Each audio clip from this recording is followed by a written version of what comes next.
आप सबको जय मसीह की।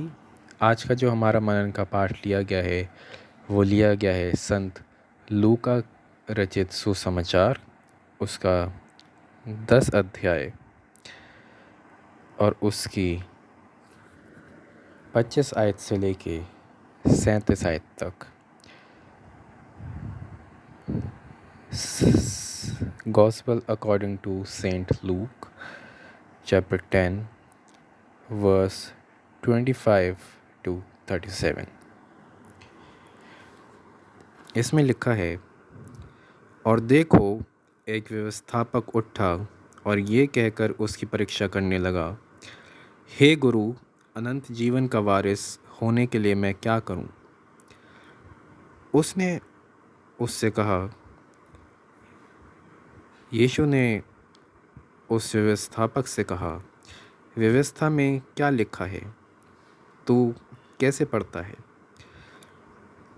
उस व्यवस्थापक ने उत्तर दिया, तू प्रभु अपने परमेश्वर से अपने सारे मन और अपने सारे प्राण और अपनी सारी शक्ति और अपनी सारी बुद्धि के साथ प्रेम रख, और अपने पड़ोसी से अपने समान प्रेम रख। यीशु ने उससे कहा, तूने ठीक उत्तर दिया, यही कर तो तू जीवित रहेगा।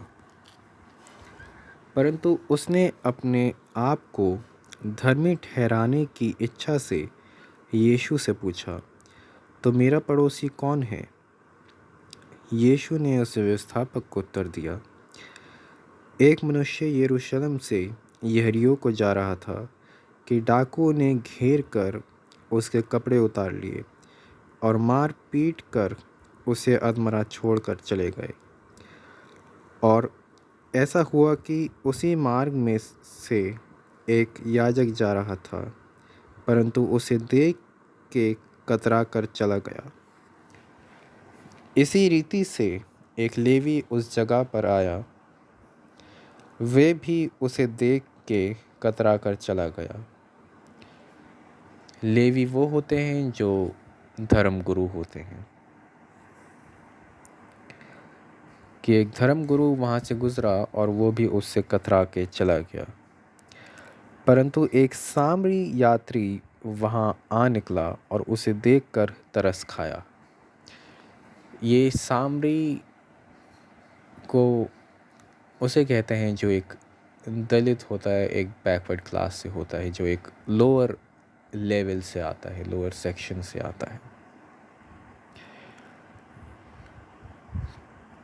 तो लिखा है कि परंतु एक सामरी यात्री वहाँ आ निकला और उसे देखकर तरस खाया। उसने उसके पास आकर उसके घावों पर तेल और दाखरस डालकर पट्टियाँ बांधी और अपनी सवारी पर चढ़ाकर सराय में ले गया। सराय को हम ऐसे समझ सकते हैं कि जैसे एक छोटा होटल या एक छोटा मोटेल, जैसे धर्मशाला भी उसे कह सकते हैं, कि सराय में ले गया और उसकी सेवा टहल करी। दूसरे दिन उसने 2 दिनार निकालकर सराय के मालिक को दिए और कहा, इसकी सेवा टहल करना, और जो कुछ तेरा और लगेगा वो मैं लौटने पर तुझे भर दूंगा। अब तेरी समझ में जो डाकुओं में घिर गया था, इन तीनों में से उसका पड़ोसी कौन ठहरा? उस व्यवस्थापक ने यीशु मसीह को उत्तर दिया, वही जिसने उस पर दया की। यीशु मसीह ने उससे कहा, जा, तू भी ऐसा ही कर। हम जो यीशु मसीह ने ये दृष्टांत बताया है, एक गुड समैरिटन का, एक नेक सामरी का, तो इसमें हम बहुत सी चीज़ें सीख सकते हैं कि जब वो आदमी जो घायल है, बहुत ही अधमरी हालत में है, तो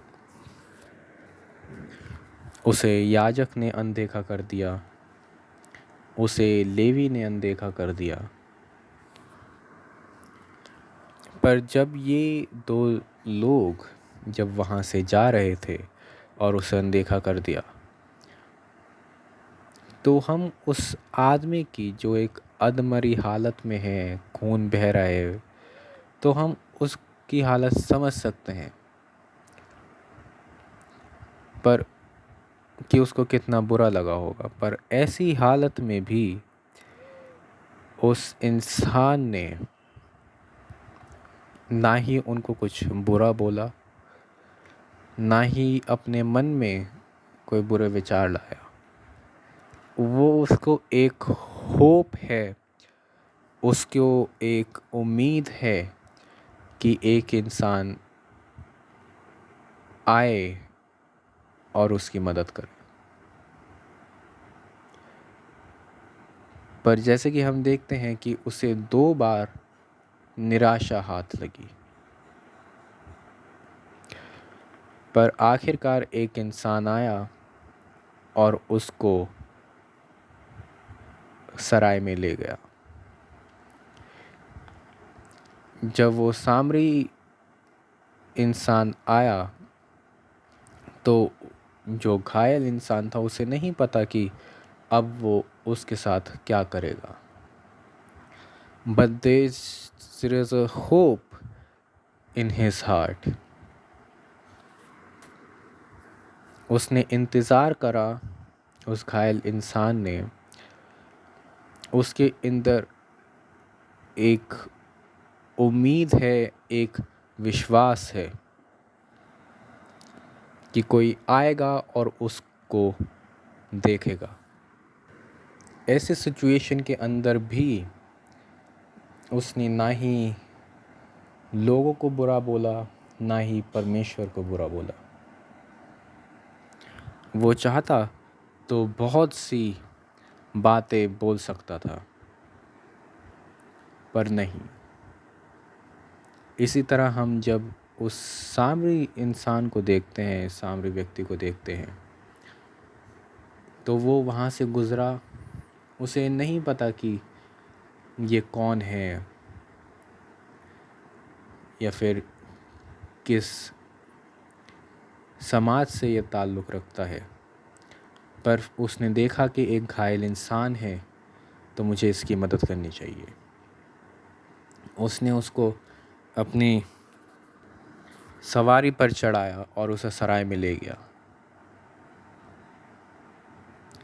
ये जो दया की भावना है, ये जो प्रेम की भावना है एक अनजान व्यक्ति के प्रति,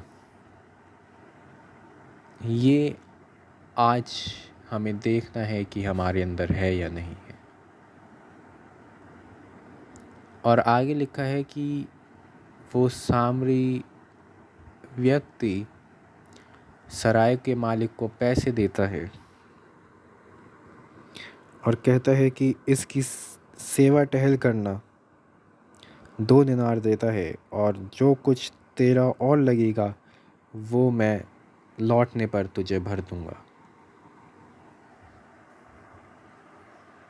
वो उस व्यक्ति को नहीं जानता, ना ही वो ये जानता है कि वो पैसे वापस करेगा या नहीं जो उसके इलाज में लगे हैं। पर फिर भी वो सामरी व्यक्ति, एक लोअर क्लास का इंसान, इतनी दया के साथ, इतने कंपैशन के साथ उसकी देखभाल करता है। ये जो दृष्टांत यीशु मसीह ने बताया उस व्यवस्थापक को, उससे हमें बहुत कुछ सीखने को मिलता है। पहला ये कि हमारे अंदर एक उम्मीद होनी बहुत ज़रूरी है। उम्मीद के साथ हमें विश्वास होना बहुत ज़रूरी है परमेश्वर के ऊपर। हम लोगों के पीछे ना भागें। अगर कोई आता है और चला जाता है आपकी लाइफ से, तो हम उसको बुरा ना बोलें और ना ही हम लोगों के पीछे या फिर चीज़ों के पीछे भागें। हम इंतज़ार करें उस सही चीज़ का, उस सही इंसान का जो परमेश्वर प्रभु यीशु मसीह हमारी ज़िंदगी में भेजेंगे। क्योंकि हर एक चीज़ का एक समय है और हर चीज़ अपने समय पर परमेश्वर हमें प्रदान करते हैं। क्योंकि हर एक चीज़ का एक समय ठहराया गया है और वो चीज़ अपने समय पर उत्तम होती है। हम याद रखें कि अब्राहम, जिसको कि परमेश्वर ने अपना दोस्त कहा, उसे 99 ईयर्स में जो है इसहाक मिला। उसके पास बहुत धन संपत्ति थी, उसके बावजूद यीशु मसीह ने उसके विश्वास की परीक्षा ली और 99 साल की उम्र में इसहाक को उसे दिया। और फिर जैसे कि हम पढ़ते हैं कि जैसे इसहाक बड़ा हुआ तो परमेश्वर ने कहा अब्राहम को कि इसकी बलि दे, और अब्राहम इसहाक को ले जाता है और उसकी बलि देता है। ये देख के परमेश्वर ने कहा कि विश्वासियों में अगर सबसे पहला नाम किसी का आएगा तो वो अब्राहम का होगा। इस तरह का विश्वास हमें परमेश्वर के ऊपर होना चाहिए, क्योंकि जब हमारा विश्वास होता है तभी हमें उम्मीद होती है। तो जैसे वो अधमरा इंसान उम्मीद रखता है, विश्वास रखता है कि कोई आएगा और उसके घावों पे मरहम पट्टी करेगा, उसके घावों को ठीक करेगा, उसके घाव को धोएगा, ऐसे ही हम इंतज़ार करें उस इंसान का जो परमेश्वर हमारे ज़िंदगी में भेजेंगे। हो सकता है कि हम बहुत ही डिप्रेशन से जा रहे हों, हो सकता है कि हम बहुत तनाव में हों, बहुत परेशानी में हों, बहुत उलझनों में हों, हमें आगे कुछ न दिखाई दे रहा हो,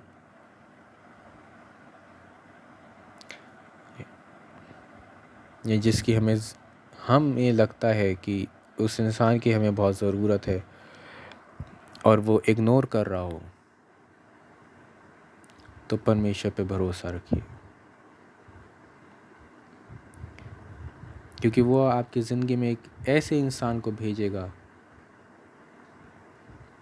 जो आपकी इन दुख तकलीफ़ जो इससे आप गुज़र रहे हैं, वो इन सब को हटा देगा।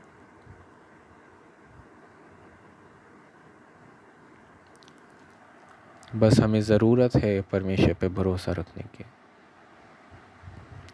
परमेश्वर के वचनों को पढ़ने की और उन वचनों पे चलने की हमें बहुत ज़रूरत है।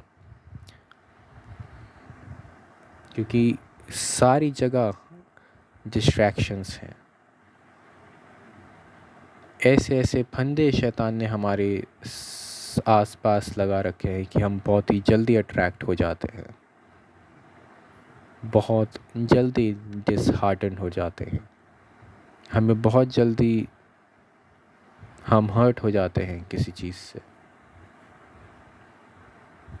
हम अपनी लाइफ को कंपेयर करना बंद करें, हम जलन रखना बंद करें, कुढ़ना बंद करें। अगर हमारे पास कोई चीज़ नहीं है तो हम उसका शौक ना मनाएं, हम उसको लेके दुखी ना हों, पर हम उस चीज़ को परमेश्वर से मांगे, क्योंकि परमेश्वर बहुतायत से देने वाला परमेश्वर है।